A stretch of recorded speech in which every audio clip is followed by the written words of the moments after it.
महाराष्ट्राचे माजी उपमुख्यमंत्री अजितदादा पवार यांच्या जयंतीचे औचित्य साधून राष्ट्रवादी काँग्रेस पार्टी मांगली चौरास यांच्या वतीने जयंतीचा उत्सव केवळ शुभेच्छांपुरता मर्यादित न ठेवता एका गरजू दिव्यांग बांधवाला नवीन कपड्यांचे वाटप करून माणुसकीचा अनोखा आदर्श समाजासमोर ठेवण्यात आला।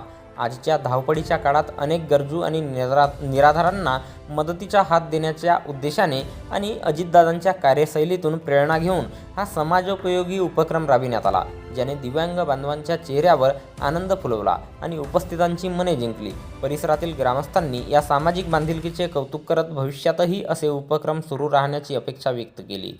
याप्रसंगी ग्रामपंचायत सदस्य चेतन पडोडे, माजी उपसरपंच जीवन वैद्य, घनश्याम पडोडे, गणेश मानापुरे, चंद्रशेखर पडोडे, खुशाल वरंभे, सोनू पडोडे, सोमा सेनमारे यांच्यासह पक्षाचे सर्व पदाधिकारी, कार्यकर्ते आणि ग्रामस्थ मोठ्या संख्येने उपस्थित होते।